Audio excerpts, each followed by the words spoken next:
Welcome to the new damage rolls. Blanked on it for a second there. We are now damage rolls presented by Recipes for We've had it for Everything. so long. How could you forget the title? It's just one of those things, Loke. We are damage rolls presented by Recipes for Everything. I am Mr. Producer, and I'm joined tonight with none other than Chef Bolg and Loke the Bard. We have some interesting topics to talk about tonight. We got a couple hot button things to discuss.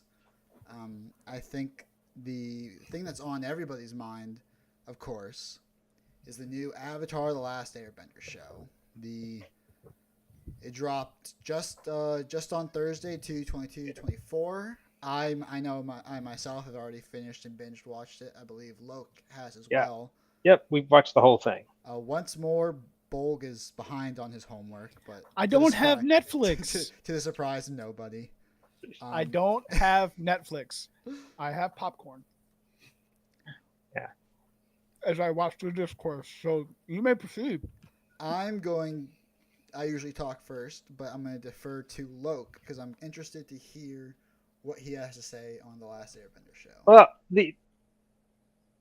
for an adaptation of a kids show from Nickelodeon that they were trying very hard to stay rather faithful to, using child actors of the correct, somewhat age range, I think they did a very good job of accomplishing those goals.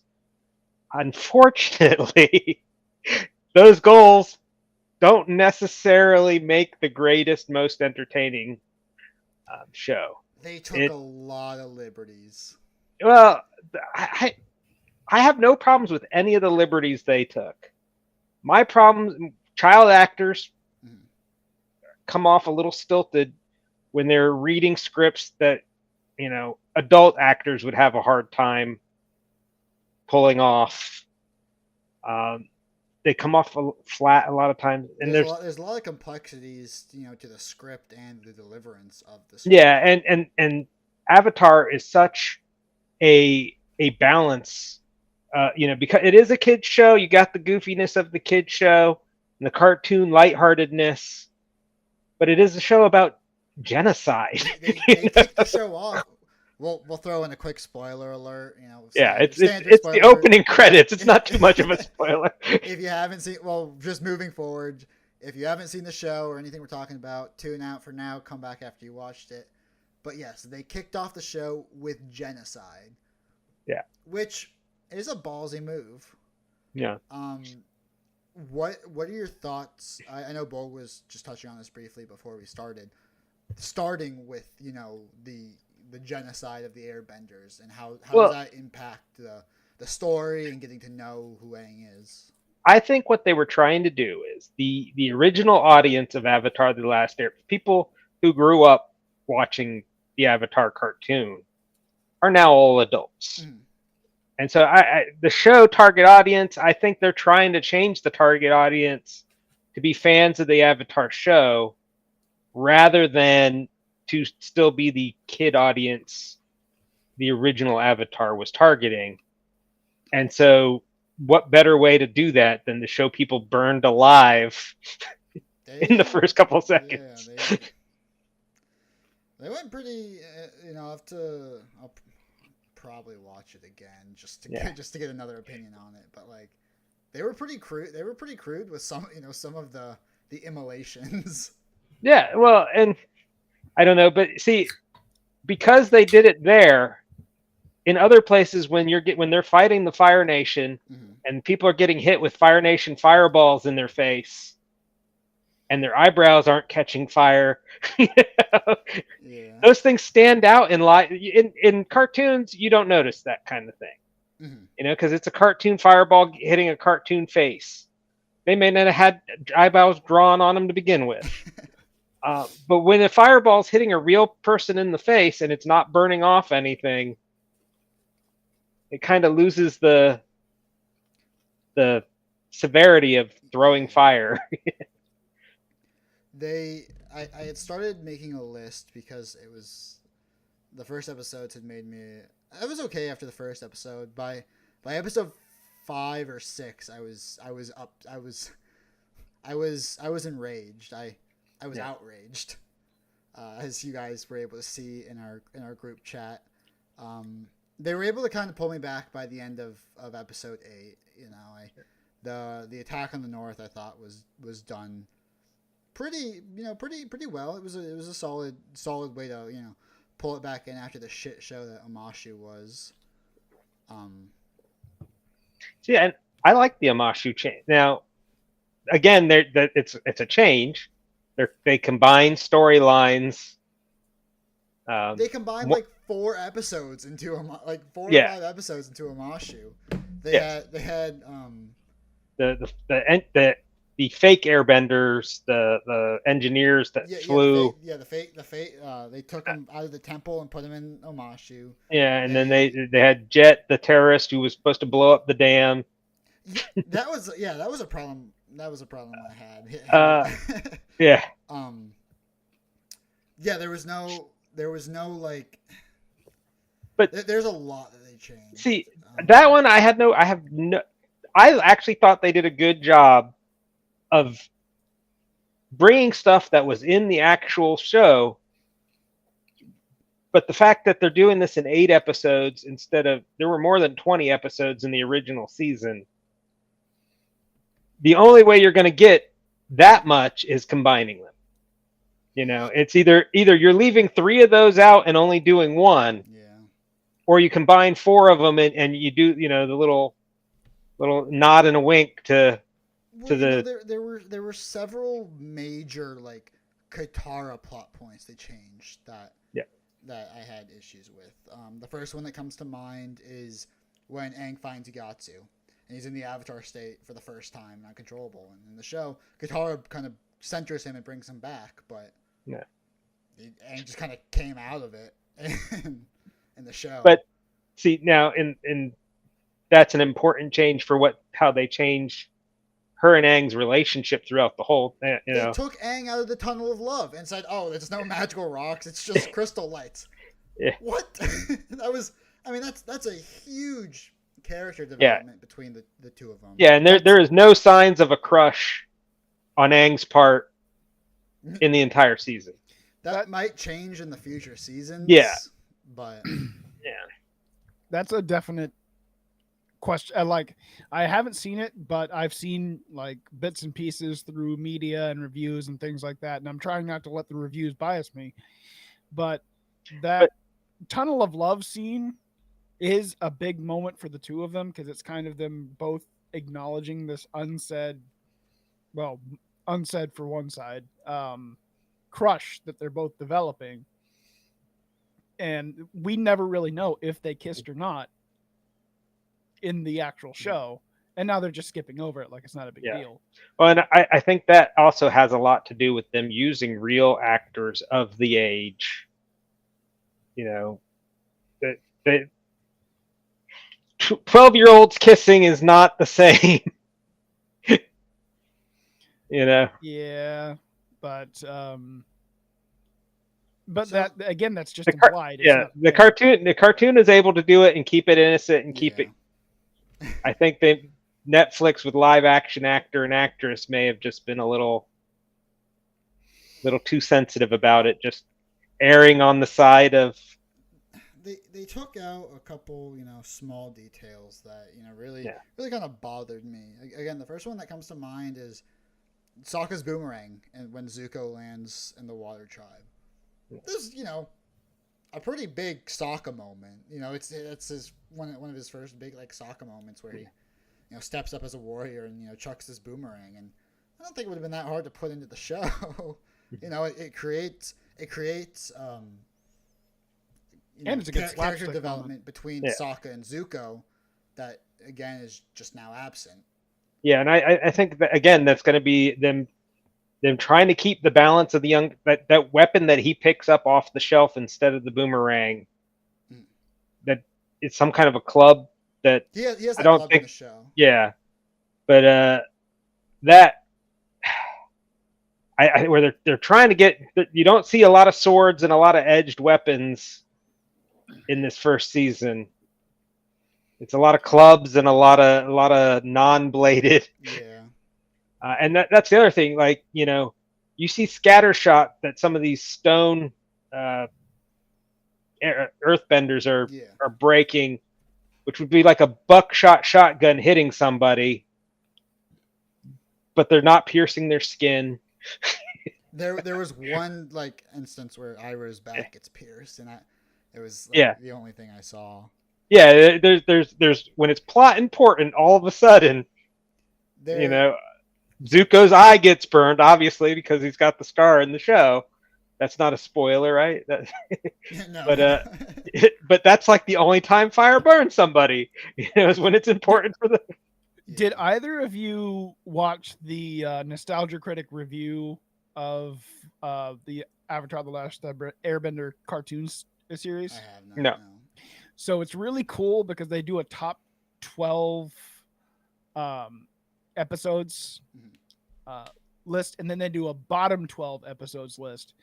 And when he does the bottom 12, he actually gets what's his name, Dante Bosco, to come in wearing Zuko's outfit with the like fake scar. And I swear, just having Dante Bosco stand there in that outfit looks better than the makeup effects they have for the show. Yeah. Well, with the extreme exception of Boomy, they did a pretty good job makeup-wise making characters look like their animated characters. She looked incredible. Yeah, Kyoshi looked incredible. Iroh had the same beard and facial, unfortunately, it looks dumb as hell in live. But it looks exactly like it looks in the cartoon. But in real life, when you see that, you go, wait a minute. Yeah, that he's got the gap between his mustache, and it's like, wait a minute, that looks exactly like him. It's puffed out like, and then you go, wait a minute, that looks stupid in real life. Yeah. But then that is kind of like the question I have about this whole endeavor, and when I heard about it way back when M. Night Shyamalan made his movie. Why? Yeah. It's already perfect the way it is. Why would we want to see it in live action with things that don't exist that we know we're going to have to over CG with characters that don't look as realistic as they should? Yeah. It's the same answer we've come to the conclusion to many money times on this podcast. It's money. They're going to sell money. a shitload of merch from the show, success or not. I'm going to go buy some Avatar new merch. People like Chef Bulg who don't currently have Netflix will sign up for Netflix just to watch this show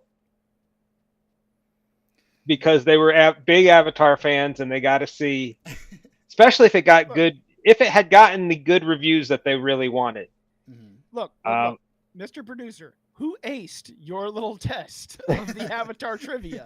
Yeah. That's fair. And I did not go out and buy a subscription to see this. Why?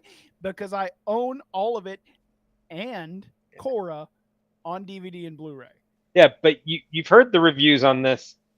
Had they all been, this is the greatest adaptation of Avatar ever. I'd still probably ask my sister for But you'd be more likely to watch it. Yeah, I would be more likely to watch it if the reviews all came out and said it is as faithful an adaptation as you can possibly get. And see, if I were reviewing its faithfulness as an adaptation, I say it is probably one of the most faithful, especially of recent. I've seen some really bad adaptations recently.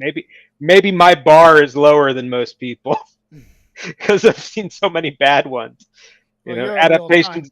Adaptations in name only, where they've changed everything but the character names. Yeah. Don't get me started on the upcoming Witcher stuff. Yeah, exactly. So maybe my bar is kind of. I mean, they stuck like. There's things like they'll throw things in too as Easter eggs, like the cabbages guy.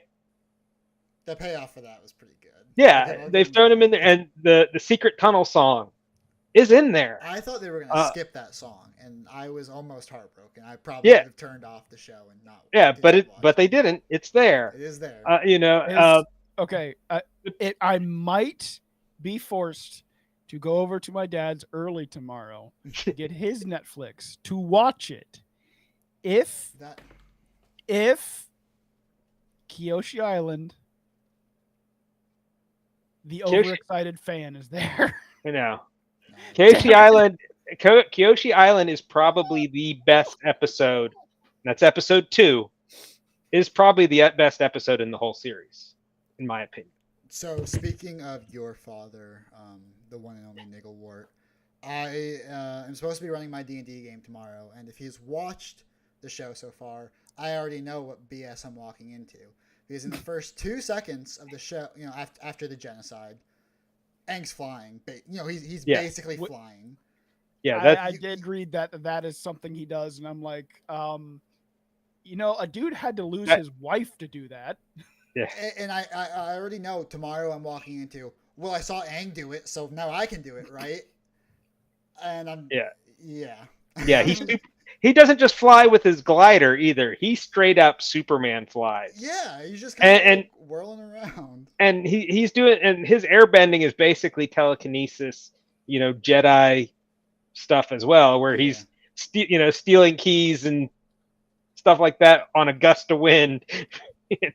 So I only know what I'm walking. Big Fletch Stormtail fan, then, huh? But yeah, and I've said this I don't think I've said it on the show, but I said it in our chat that this also has the reason you don't see a live action comic book faithful Robin in any of the Batman movies. It has that same problem too. When you have a 12-year-old, even if he's super kung fu ninja, beating up adults, it just doesn't. The suspension of disbelief it looks silly. I thought the actor for Aang did a pretty solid job. You're stepping into one of those roles that is very difficult to get right, because Aang is a character who is beloved by many. Yeah. My age, older, and probably a new generation now, but. Sorry, I lost my train of thought. The actor, anyway. The actor did a good job with what he was given for a 12-year-old. See, one of the problems I have is when I'm watching some of these clips is that reactions that you're used to, Sokka being just bright and exuberant and overacted, Sokka's actors looks kind of subdued and kind of sardonic and cynical, I think that's a lot with the clips. Sokka's not quite as dumb or goofy as he was in season. This is more a season 2 Sokka from the very start of season 1. Mm-hmm. But he's probably the closest to the cartoon character version of the main characters, in my opinion. Really? Yeah. Yeah, like I said, he's not season 1 Sokka though.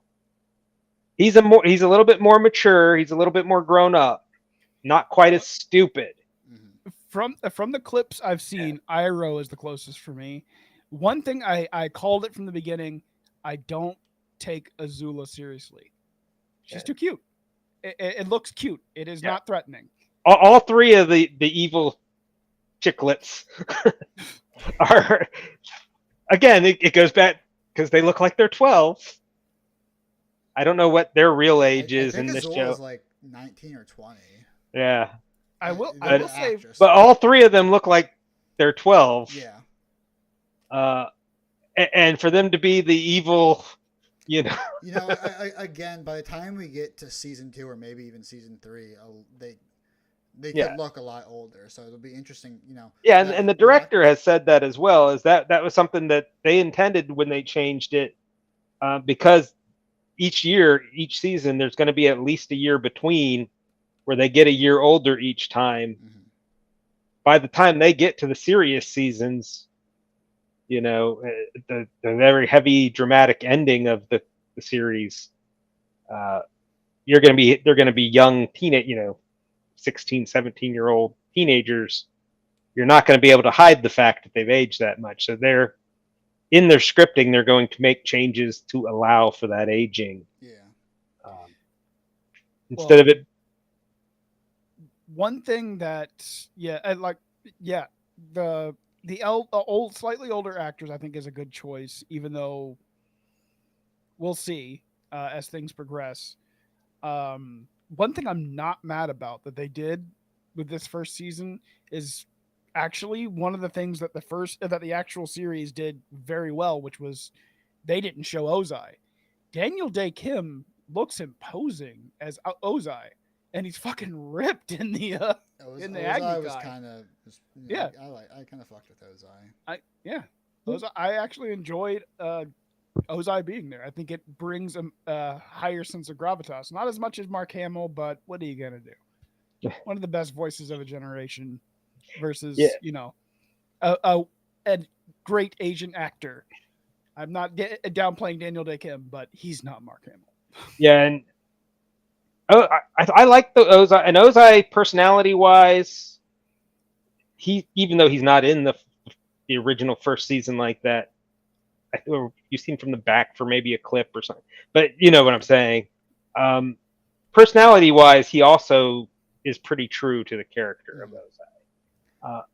You had said you thought Iroh was the one that seems the most. He looks the most like Iroh. I don't think he acts the most like Iroh. But And- again, Yeah, you're taking a very good established Asian actor and putting him up against Mako. And even Mako's follow up, George, what's his name? I'm not sure off the top. Brain fart right now, yeah. But even he, I think, was just they were so perfect portraying Iroh that's ingrained in our head. Yeah. But the just his mannerisms, the way he carried himself, that felt a lot like Iroh to me. So well, and like I said, they with the makeup and what they've done, and I think that might be part of the problem is that the makeup and everything on there, it looks really like Iroh, but it looks unrealistic because it's so silly almost. But I think with the most important thing here is with all these changes they've made and how reception is coming out very much divisive, is that the original creators left this project, and I think we're starting to see why.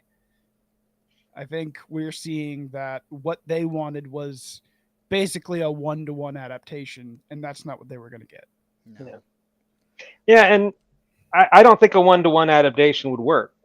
I think Probably this not. shows. I think this shows that a 1-to-1 won't work because there are such dark things in the cartoon that is balanced by the silliness. That when you try to do that with live action, that balance doesn't come off quite as. Again, I think we're at the point of money.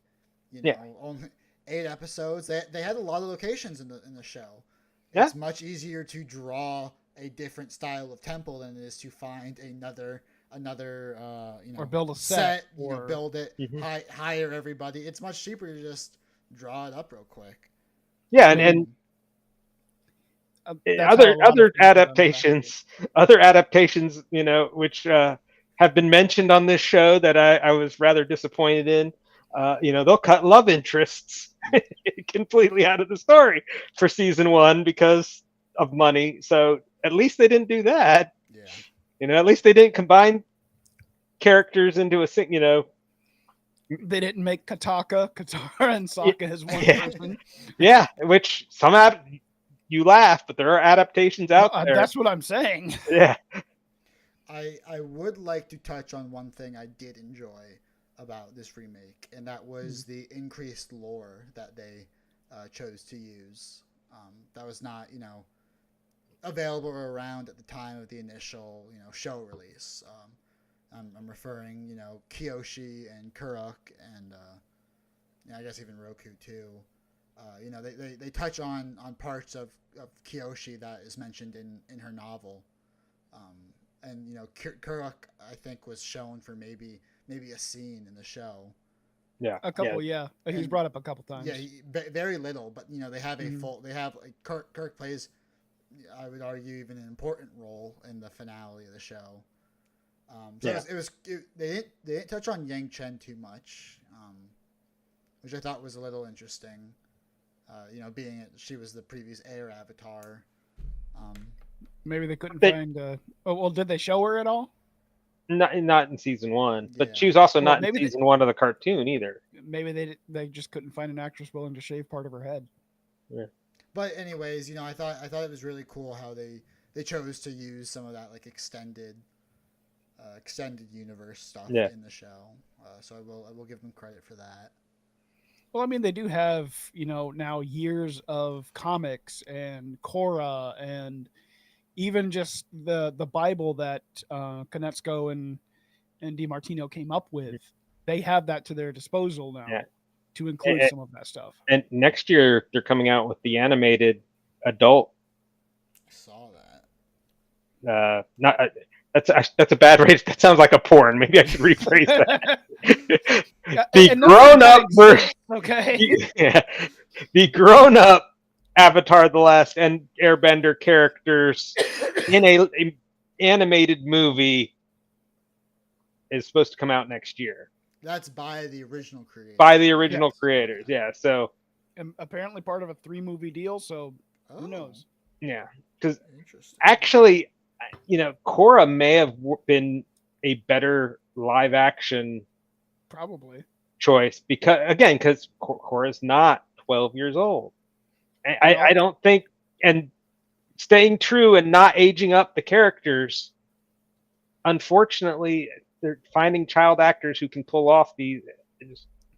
There's a lot of hate around Korra for an array of reasons. Yeah, there is. I don't understand it all, but I think it would have been interesting. Because they could have kept it to one location. Well, one location plus the Southern Water Temple.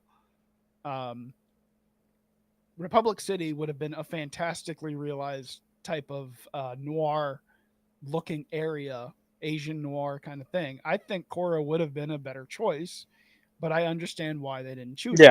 Yeah. It's also not as popular. It is not as good as Avatar: The Last Airbender. I'm not arguing that. I did enjoy it. But in terms of live action, it's probably the better choice. Unless you go like further back and do like do like the first Avatar, do that live action where everything's so fantastical, you're basically making Avatar the blue people. Yeah. But the actor who played Zhao thought that's what he was. Some report came out that's what he thought he was doing, was he was gonna be like on a blue, a blue guy in Avatar. He wasn't sure what the last Airbender world was. I thought that was kind of funny. But I think what I would like to see, if we're talking about adaptations of Avatar stuff, I'd love to see the Kyoshi books animated, and I would love to see some of the comics done. Was supposed to be the subject of a movie, I think, that had gotten canceled in these rework of plans. But like the comics too, like The Search, I'd love to see that made into like an animated short. Yeah, that'd be cool. That would be awesome. But I'm all right. Well, Loke, if you had to rate it from a scale of 1 to 10 on how much, give me 1 how to much 10 you cabbages. enjoyed it.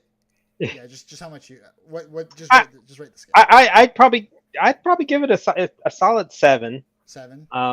Because it, for what it is good. Okay.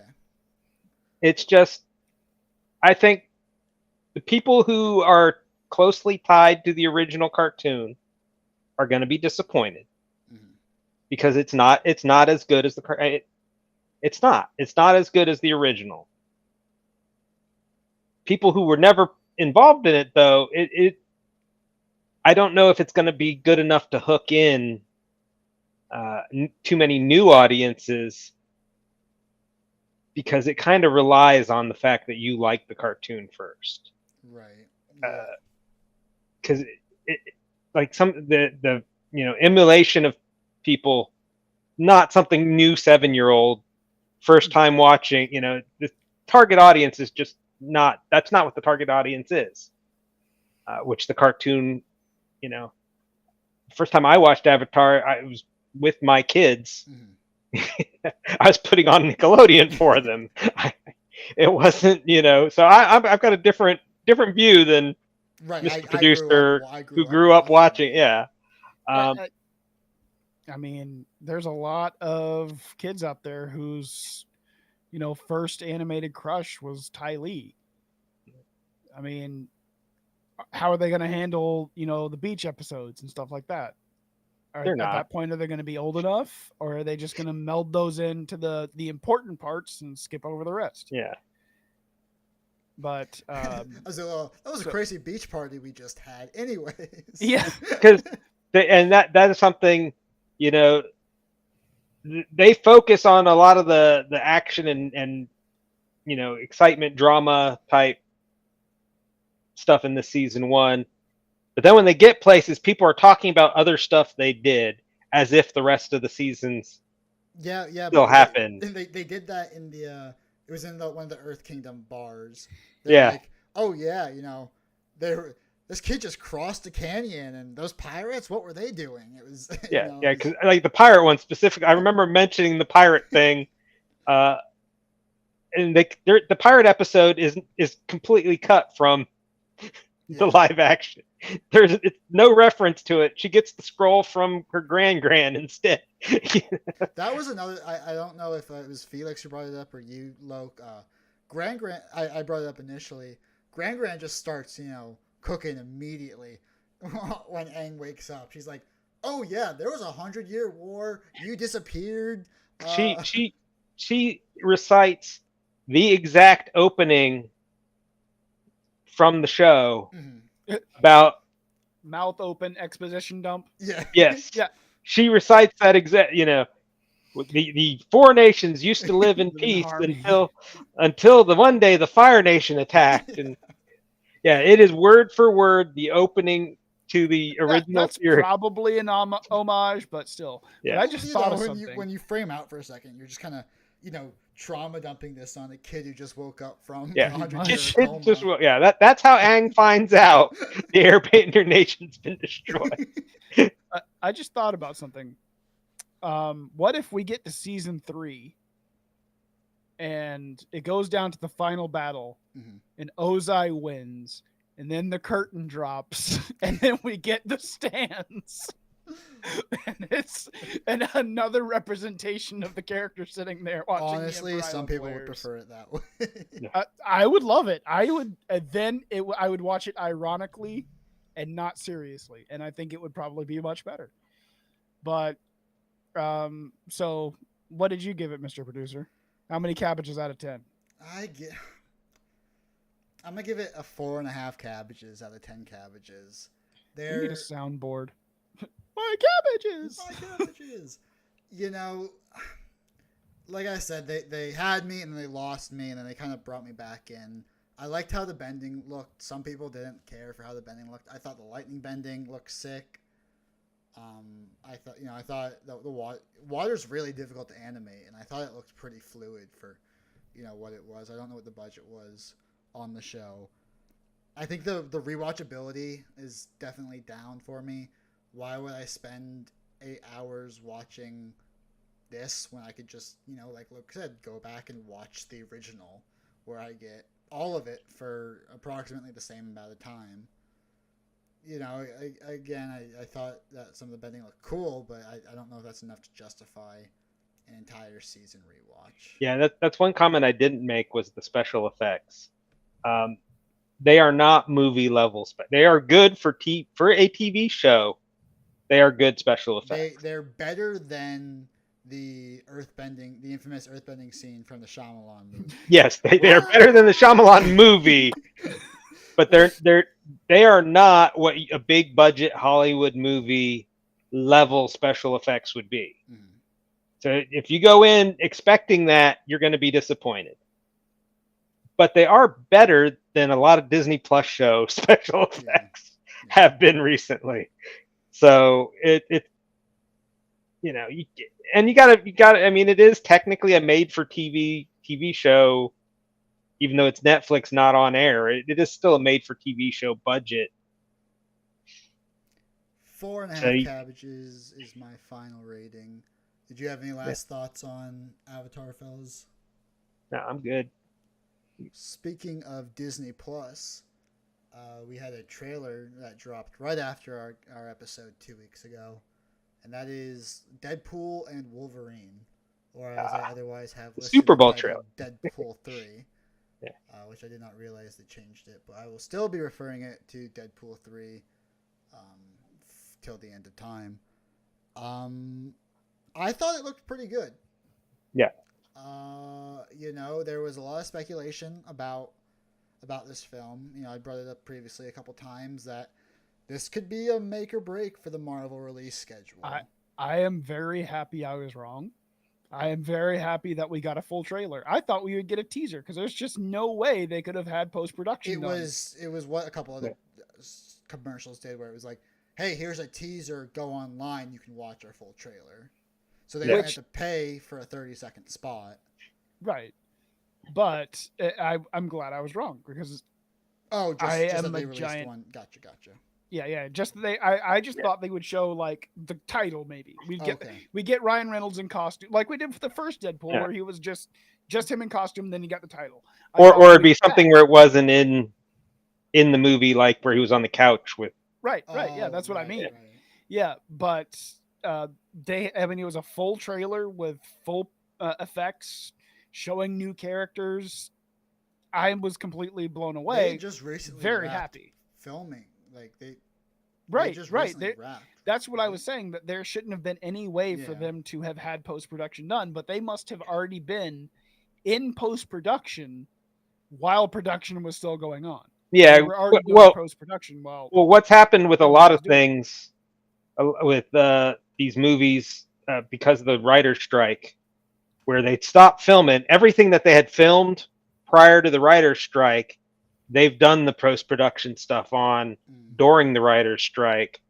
So they come back and they finish that little bit, that whatever was left to do, and then they just have a little bit of post-production to do. That makes sense. But July is when July the 29th coming out in the theater. So I'm going to be going into work late the next day because I'm probably going to go to a midnight show. I am very excited for this. I hope it sets the course. I hope Marvel Jesus can lead us into salvation. I am cautiously optimistic because I would argue Disney has screwed us one too many times. A good commercial, even a good movie. I don't have the faith that Disney will capitalize on it correctly. It's Ryan Reynolds and Hugh Jackman. Yeah, I think the movie. I am thinking the movie will be good. The commercial looks good. I don't know if that's going to mean the MCU afterwards will be affected. Okay, fair enough. Because if my argument was going to be, if they let Ryan Reynolds and his team do what they allowed James Gunn to do for Guardians 3, we're going to have a good movie on our hands. Right. Which I thoroughly believe will be true. Just that trailer, there's so many little Easter eggs and moments that are amazing. The fact that they got away with a pegging joke aimed at Disney. Yeah. Well, I think they needed to have that kind of thing in there to calm. I mean, because part of what this advertising campaign needs to do is calm the fans' fears that this is going to be another Disney, flop, blah blah blah. We remember the Once Upon a Deadpool, and turning it into a PG-13 movie. Granted, the stuff with Fred Savage was funny, but we already had Deadpool 2. Why would we want a neutered version of Deadpool 2? So seeing it, hearing the jokes like you defecated on yourself while sleeping, I wasn't asleep, and then going to the next thing. And did you notice that in his scalp he had bits of that wig? Yeah, the staples. Yeah. Patch was in there. It looks like in front of Patch maybe is Gambit.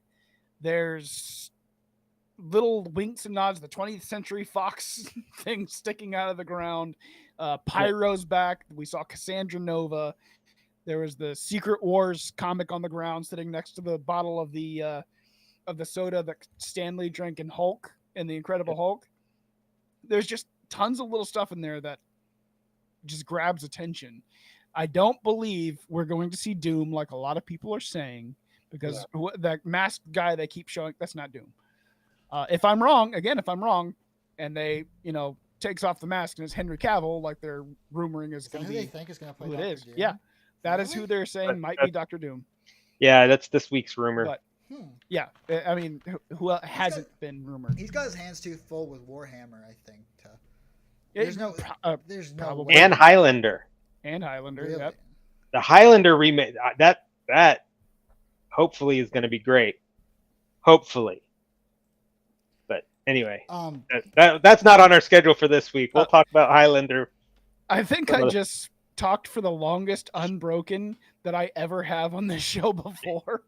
Yeah. Does that tell you how excited I am for this show, this movie? And I have enough faith in Ryan Reynolds and his team that the movie's probably going to be good. That is not where my cautious optimism keeps the caution. The caution is what Disney does with whatever Ryan sets up. Because, this is going to lead into Civil War, I think is the only one still on the schedule for the year after. Brave New World, I think. Is that what? Yeah, Brave New World. Captain America. Yeah, not Civil War. Brave New World. Civil War is an entirely different thing that looks. We're not going to get into that here. Yeah, but so will Disney keep the whole thing with the cinematic universe? Is these movies need to affect each other? Mm-hmm.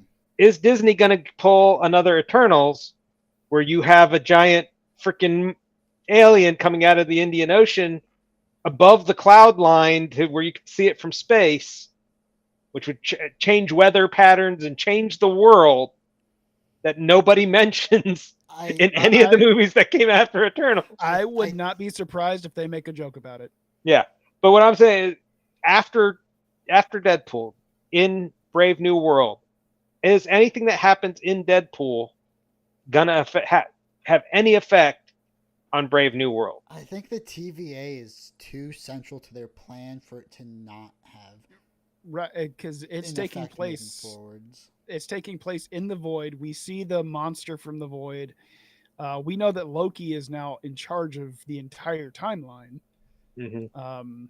And I just don't see how they can't. Not with how big they are resting so much on Ryan Reynolds' shoulders right now. But they've had so much so big that's happened in other movies that they just ignored. That's my point, is they've ignored a lot of this stuff in a lot of these movies. We're starting to get low on time here. One thing that came to mind just recently about this movie, I'm curious your guys' takes on it, is I just rewatched Logan the other night, and that was supposed to be the cinematic send off that our Hugh Jackman Wolverine. That was it. That was the end. And, my guess is Disney backed up a truckload of money on Hugh Jackman's doorstep, and that's how we have Wolverine in the new movie. And I'm curious what you guys think about that. That Logan is no longer the curtain close that it's been for the last 8 years. I actually don't believe that it isn't. I think that we're going to be dealing with a different Wolverine, from the fact that we have Patch, who doesn't look like Hugh Jackman from behind. Obviously, Hugh Jackman is playing Wolverine, but I don't think it's our Wolverine, our Logan that died in Logan. And one of the reasons I don't believe that is the snowy area that everybody seems to think is outside Sokovia. That's not outside Sokovia. That's Canada. That's where Logan died. We see that tree. That's the tree he's hiding behind. That's where he's fighting those TVA goons. They're going to bring it up. I don't think it's that Logan. I think that Logan is still dead. With TVA, you get variants. Yeah. And I suspect I don't think we're just getting one of Deadpool or Logan Wolverine in this movie. I think you're going to be getting 6 or 7 different we know of for a fact each. Dogpool is going to be there. We know Kid Deadpool's supposed to be showing up. Yeah. When they showed the two Uzis, everybody's thinking that's Lady Deadpool. Mm. So I think, yeah, we're going to be seeing a lot of variants of 'Cause each. you didn't see it so much in Loki season 2, but in season 1 Loki, that was a big part of the whole thing. Was, I mean, where you got Kid Loki and Gator Loki, and you know, Sylvie is the female Loki. Yeah, that's fair. Which, So one small note about Loki season 2, I liked it. Yeah. I liked it. It was fun. It wasn't perfect by any means, but of the new Marvel stuff that's come out, probably some of the best stuff. You know the meme of like the "stop having fun." Yeah. That's where I see the pirate captain's face. that see, and that's I think the problem though is that the bar has gotten so low for Disney Marvel right now. That's a fair point too. That Loki season 2 not being bad is enough. That's enough. Okay, yeah. I mean, of course, I want better written stuff. Yeah. Guardians of the Galaxy 3 and No Way Home were the last ones that were like, wow, this is actually good. Mhm. So that's why I think Deadpool is going to be very important for the MCU to show that we can still have good Marvel movies tied to the entire MCU timeline, no matter how messed up it is now. Yeah, and you know, whatever redirect they're doing, and Deadpool would be a good vehicle to execute some kind of a redirect. You know, go back in the timeline and remove They don't have something Kang to anymore, change. So Yeah. They may pivot shift to Doom. They may pivot shift to something else. Galactus, maybe. I mean, we got the surprise drop of whatchamacallit, the Fantastic Four. that's true. Full cast, release date. So it would not surprise me if the next cosmic level threat is Galactus. I'm sorry, was there a release date for the Fantastic Four film? Yeah. I don't remember what it is offhand, but part of that poster that had the reveal, the Valentine's Day poster, had it's like 2025, 2026. It's a ways out. It's not. And we know what time period it takes place in. It's 1963, because that Time magazine he's reading is. We don't know the clue. Oops. Did we just lose Chef Bulg? It appears we did. I'll try and get him back. You back? You back? I'm back. My dispute to you make you run away? No. We don't know. The clues lead us to believe it is in 1963. Okay. I mean, maybe he's the reading clues are there. Issue, yeah, the clues are there. There's there's a bunch of little clues in there, like the LBJ article on the cover of Lifetime, whatever magazine is in there. The clothes they're wearing, the white boots. I also I'm excited because it's taking place in the middle of their adventures, and we're not getting another origin story. Oh my god, I'm so sick of origin stories. Like they're like Reed and Sue are married already. Yeah, I'm looking forward to that one as well. Casting pretty spot on. I need to see them in costume and in makeup. Yeah. On the drawing one there, they've done a good job with the drawing of making them look correct on that postcard. But every shot I've seen of like Sue and Johnny's actor and actress, I'm blanking on their names right now. Well, one's Vanessa Kirby, which is really cool. Yeah, Pedro Pascal. but they don't look. Johnny's actor is Eddie from Stranger Things. Stranger Things. I just can't think of what his name is. But that, I'm sure they can do with makeup and costume. I'm sure they can do it. Yeah. The question is, will they? Well, I don't know. Pedro Pascal has been dubbed the daddy of the internet. So yeah, but Reed is easy. You put a couple gray streaks and you're good to go. Reed is easy. Having the two of them look like siblings who look nothing like each other in any of their other things. I mean, hey, at least we actually have a Jewish thing now. Yeah. It's taken how many tries to get I'm that sorry. right? Which one? I might be mistaken. Who are the two siblings again? Johnny and Sue. Storm. Oh, I'm sorry. I thought Loke was speaking to the relationship of Reed and Sue. Yeah. No. In the comic books, they are brother and sister.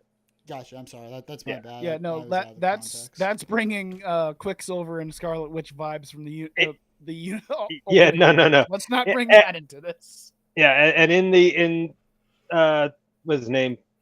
Josh Trash. The last Fantastic Four movie, Mm-hmm. they made them adopted brothers and sisters.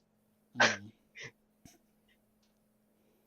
So, But On our last Marvel topic here, before we hop on to our last topic of the night, to the surprise of nobody, Madam Web was a giant stinking pile of shit. Have either of you seen it? no. I have seen a little bit of it. I was otherwise preoccupied. I was thinking about going to see it, but then I found out Demon Slayer came out yesterday, so I'm probably gonna go see that on Tuesday. Oh, did it? instead. I thought it was Yeah, next the new- month. The new Demon Slayer movie. Okay. So that's probably where my movie bucks are gonna go. I for the with Morbius and the Sony Spider-Verse, that without Spider-Man movies, I've had enough. That I'll wait for it to be on Netflix. Disappointment after disappointment. Yeah, 6 months from now when it's on Netflix, I'll probably stream it there because Sony's got the deal that it eventually will go to Netflix. Right. What did you like the Venom films? The Venom films, plural or film? The original Films. Venom was good. You didn't like I was number kind of two? disappointed with the second one. I thought the two had some really funny moments in it. I thought No, two had- see, for me, it was like Venom is here, right? Venom 2 is down here. It's not as good, but it's still fairly good. It's Morbin time. I thought Way up here. I thought two And then delved Madam Web much is way down more into what it would be like living with a symbiotic entity, whereas one was kind of the holy shit, there's a symbiote in me. Let's take care of that. Whereas two kind of okay, I'm living with this alien symbiote inside of me. Yeah. So I don't know. I personally I put two over one, but appears I'm outnumbered. I mean, but I think I'm the only one in this live stream that puts Morbin time up here. Do you I really? enjoy it for how bad it is. I love it. See, I love it. It was too bland to even be. Are you kidding me? Matt Smith hams up his entire role, and I eat it up. It is beautiful. It is so much ham, just nom nom nom. So good. All right, And Jared Leto is he's phased out. There's nothing behind his eyes. It's staring into a blank void, and that's beautiful. The special effects are so bad. I love it. While we're in our final stretch here, we should probably touch on the final topic of our live stream, which is the Borderlands trailer that dropped just 2 days ago. I love Cate Blanchett. I think she looks good in the outfit. She's too old to play Lilith. That being said, Jamie Lee Curtis, I dig it. Who does she play? She plays Tanner, Dr. Tanner. Okay. Yeah, Kevin Hart's a bad choice too. Kevin Hart's a bad choice. Imagine if we got Idris Elba as Roland. Yeah. How, oh my god, that'd be so good. Idris Elba, or if you're going for a slightly older, Keith David. Even like a Marsha Ali or like who Mahershala Ali, yeah. Who else would stand out in that role? Anyone that's not a tiny little comedian. Someone that can. Jack Black's Michael okay B. Jordan as would be. Michael B. Jordan, I think, would be my. Michael B. Jordan, yeah, okay. My star role and choice. Chadwick would have been good, but yeah. Yeah, that's what. But Jack Black, I think, is fine. Obviously, he's not as good as the original Claptrap actor. I think the best part of it is Ariana Greenblatt. She looks like she's having a blast as Tiny Tina, even if they do mischaracterize her a little bit. Yeah, that was. They're going for the older Tiny Tina instead of the younger. That was Why way is more Tiny chaotic. Tina a part of this? Because they cast really old actors to play mom and dad, and they needed a kid. Well, this isn't a family vacation. This is Borderlands. I think they were going for just some of the more popular characters, but also kind of holding on to the originals, because they have Roland when Roland was kind of a nothing until he died in part 2.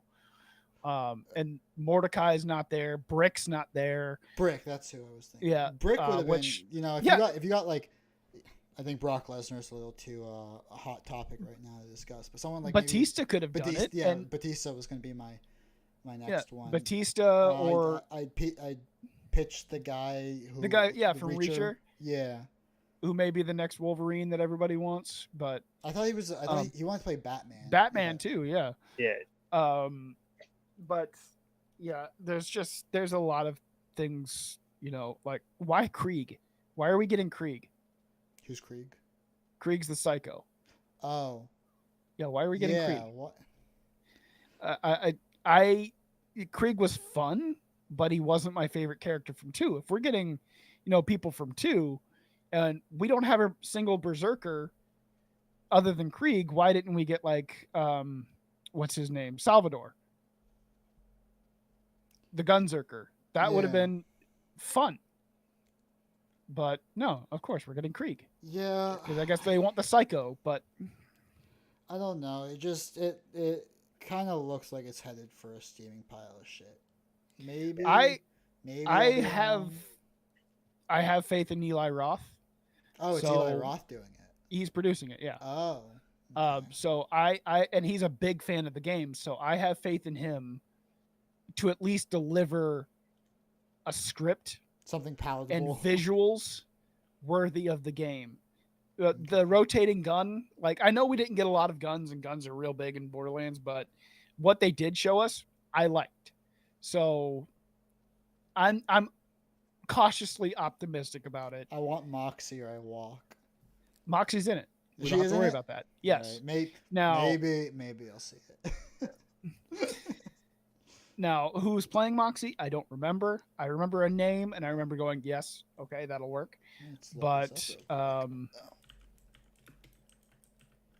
there's a lot of stuff that makes me worried, but also a lot of stuff that I liked about the trailer. Like we didn't see Lilith using her powers basically at all. We need our siren. Yeah, and I'm obviously not as big of a Borderlands person as you guys are. I couldn't name any of the characters. It's been so long since I played it, so But see, when I sat and watched this commercial, like I said, to me it looked like they were trying to remake, National Lampoon's Vacation in a Mad Max, rather than trying to actually go to the Borderlands game story, and that could just be the commercial. It could wind up being great. It's just not. I have zero confidence of this being a good show. Now, the Fallout trailer, on the other hand, excellent trailer. Makes me want to watch more. So, I don't know. There was a trailer I watched that I was going to ask you guys if you had seen it, but we can save that for another time because it just came out, I think, yesterday. Bobby Lee's in this movie. Sorry. Huh? Bobby Lee? Bobby Lee's in it. Oh, Jesus. And a lot of problems with that guy, but Eli Roth famously does not care. So, but it's got Bill Skarsgård. It's got a lot of the same people as it. But it looks like it's a lot of fun because H. John Benjamin is the voice of a deaf mute character. Oh, Boy Kills World. Boy Kills World. Yeah, I thought that looked really interesting. That out, yeah. I have not seen that. That's what Borderlands could have been. All right, I'll make sure to check that out. Yeah, it's a pretty cool trailer. I enjoyed it, so I might check that one out. We are at the end, fellas. I know Bulk had a little announcement to make. A video probably coming out tomorrow. It is your There's Elden another Ring trailer. trailer reaction, correct? Yep, my trailer reaction. Also, I'm going to start trying to pump out some more content reacting to video game stuff, music stuff, movie stuff. Just trying to do some reactions because I know a lot of times on both shows I'm a little quiet, so I'm trying to bring out more without other people screaming at me. So certain captains of pirates. I have a little project that I'm working. I have a couple little projects I have working on.